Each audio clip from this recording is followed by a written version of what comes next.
Good afternoon, and welcome to Chapter 5 of Blessings in Disguise by Nancy Meal.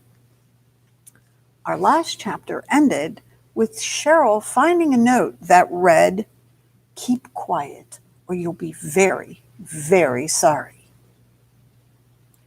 Chapter 5.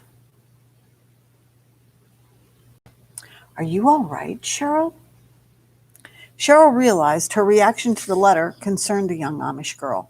Shaking off the shock of reading an obvious threat aimed at her, Cheryl smiled at Lydia.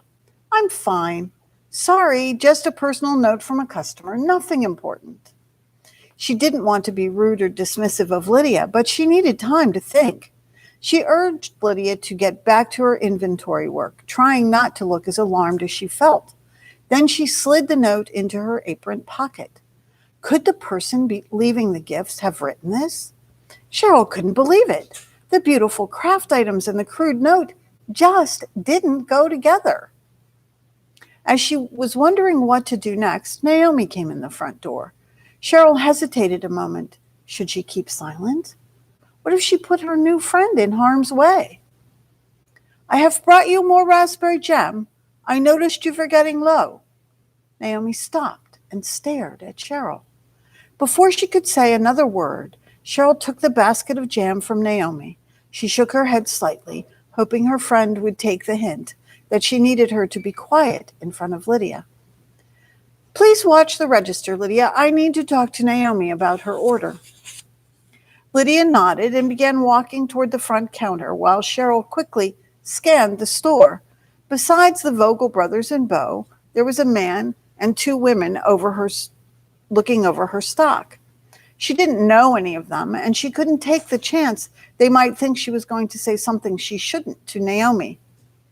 "I have a problem with your last delivery," Cheryl said rather loudly. "We need to talk about it." She went to the office door and swung it open, motioning for Naomi to go inside.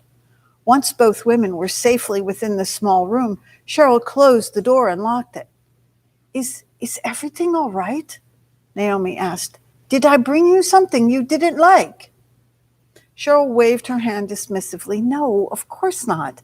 I had to get you in here so I could show you something. I'm sorry about what I said, but I was trying to be careful. I didn't want anyone to think I was telling you what I'm about to tell you."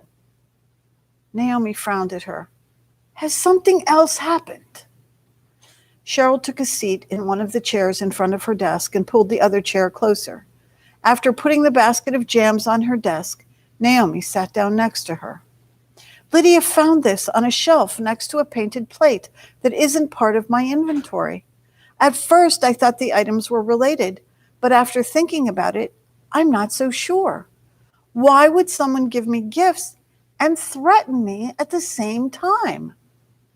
Naomi took the note from Cheryl and read it. Her face paled. "Oh, Cheryl, this is not right.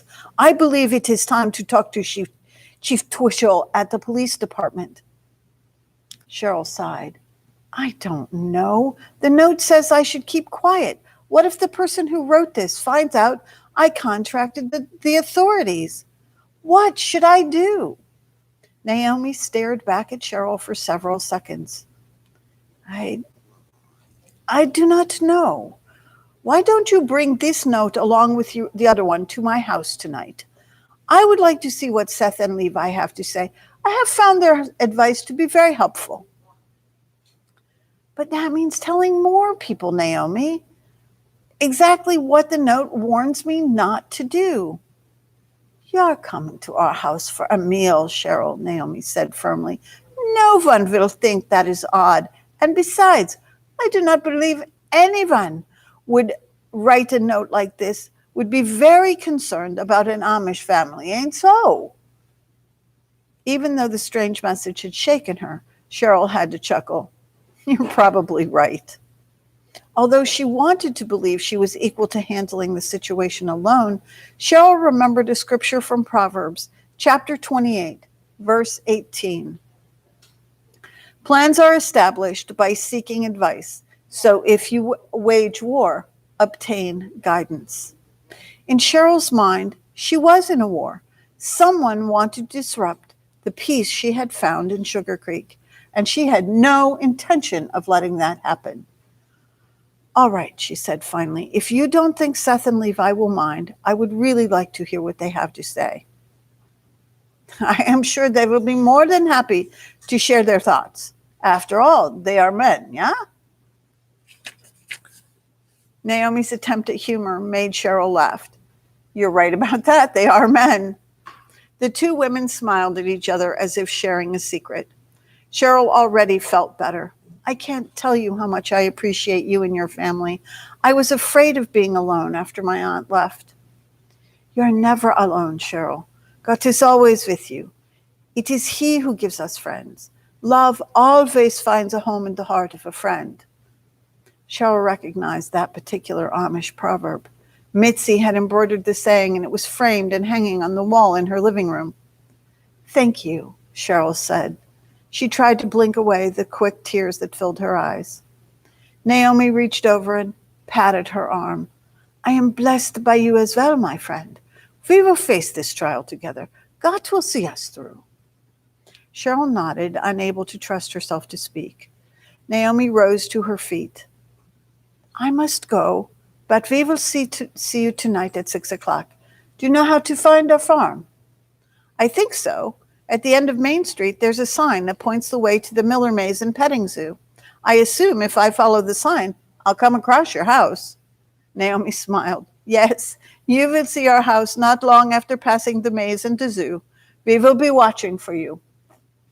Cheryl stood up and gave her friend a hug. I'll see you tonight, and thank you again. Naomi patted Cheryl on the back before letting her go. Then she pointed at the basket of jam on the desk. I think you will find that jam to be especially good. Cheryl dabbed at her cheeks with her fingers. I am sure of that. Sorry about what I said to get you in here. A truly humble person is not easily offended. Cheryl smiled. Another proverb? Naomi nodded. One that is still hard for me to follow sometimes, I am afraid. She glanced toward the closed office door, and Cheryl wondered if she was thinking about Lydia. An attribute that's difficult for all of us, I think, Cheryl said. She opened the door to her office, and she and Naomi walked out. Lydia stood behind the counter. Is everything all right? She asked in a concerned voice. Naomi took in the girl's modern clothes as if she hadn't noticed them the first time. A look of disapproval colored her features, but she didn't say anything. Everything is fine, Lydia, Cheryl said quickly. Just a misunderstanding. Lydia looked relieved. Good. I must be on my way, Naomi said to Cheryl, pointedly ignoring Lydia. I look forward to our visit tonight. Naomi quickly went out the front door and got into her buggy. She doesn't like me anymore, Lydia said softly. Cheryl could hear the hurt in her voice. She likes you, Lydia. She's just concerned about Esther. Surely you can understand that. Not really. Cheryl frowned at the girl. Don't your parents worry about you? Lydia said, they don't want me to leave the church, but they also want me to be sure about my commitment to God. I don't want to follow him just because my parents choose to. Cheryl could understand the girl's argument, but in Lydia's case, she wondered if she might just be repeating something her parents had told her, while Esther seemed to be sincerely searching her heart. Cheryl got the feeling Lydia enjoyed the attention her choices were bringing her. As if confirming her suspicions, a family came in the front door with a teenage son in tow. His eyes widened when he saw Lydia. She tossed her hair and smiled at him rather coquettishly. Let's get that inventory finished, Cheryl said. Her words came out harsher than she intended. She picked up the inventory book and Lydia's pencil. The girl took the items, but her smile was replaced with a rather sulky expression. Cheryl found herself feeling a little irritated. But why should she be? She wasn't Amish. What the girl did wasn't Cheryl's business, as long as it didn't interfere with her work. The morning was fairly busy, and around noon, Esther came in. Cheryl went to her office to eat. She'd brought lunch for herself and for Beau. He seemed a little lost after the Vogel brothers left and had spent the rest of the day schmoozing up to other customers, especially the children.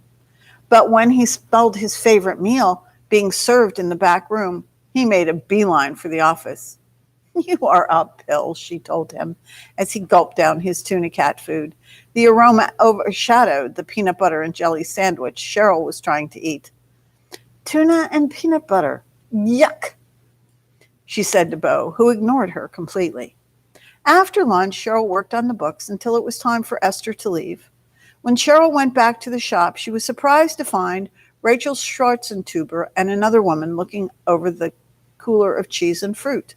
According to Mitzi, the Schwarzentubers were one of Sugar Creek's most respected families. Cheryl was eager to get to know Rachel. Aunt Mitzi said Rachel had been raised English before she joined the Amish church and married her husband. Cheryl met Rachel when she first came to Sugar Creek, but hadn't run into her even once after that. Cheryl assumed it was due to the fact that Rachel was expecting her first baby, and by the looks of her now, he or she would make an appearance rather soon. Rachel likely wanted to keep close to home, lest she go into labor. She used to come into the shop at least a couple of times a week, Aunt Mitzi had told Cheryl, and then suddenly it seemed as if she didn't want to leave the house. "I went by to check on her recently to make sure she wasn't having problems with her pregnancy," Mitzi had shrugged. "She said she was fine, just that her cousin Martha was staying with them for a while." "Hello, Rachel," Cheryl said, smiling at the Amish woman. It's good to see you." Rachel nodded briefly. "Hello, Cheryl." She rested her hand on her large baby lump. "Have you met my cousin Martha?" "No, I haven't." Cheryl held out her hand to the woman who stood next to Rachel. Martha shook her hand lightly, but only looked up briefly.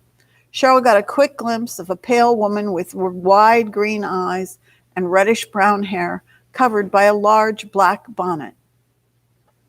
Cheryl had seen bonnets before, sometimes worn instead of a lighter prayer covering or an Amish cap, but this one extended so far forward that it hid most of Martha's face.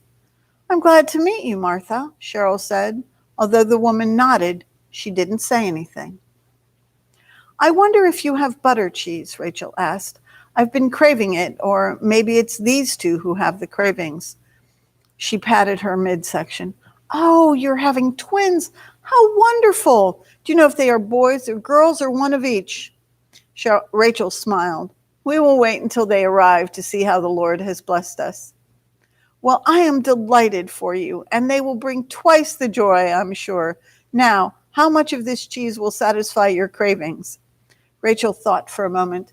"A pound should do it." While Cheryl talked to Rachel, she noticed Martha kept her gaze focused on her feet. She seemed unusually shy.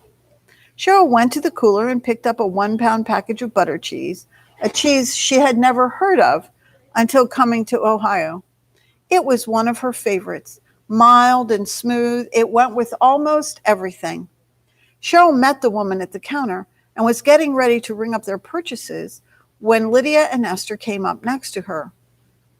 "Is it all right for us to leave now?" Lydia asked. "It's a few minutes past 3. Cheryl nodded. "Thank you, girls." She smiled at Esther. "I'll see you tonight at your house." "I'm so glad you're coming for supper," Esther said slowly. Cheryl noticed an uneasy look on her face. "Is everything all right?" Esther reached into her apron pocket and pulled out a piece of paper, handing it to Cheryl. "I found this on the floor. Is it yours?" Not recognizing it at first, Cheryl flipped it open. It was the note warning her to keep quiet. It must have fallen out of her pocket. Although she closed it as quickly as possible, she wasn't quite fast enough. She looked up to see Martha staring at the words on the paper, her eyes wide. Before Cheryl could explain, Martha's face went white and she collapsed on the floor. See you Thursday.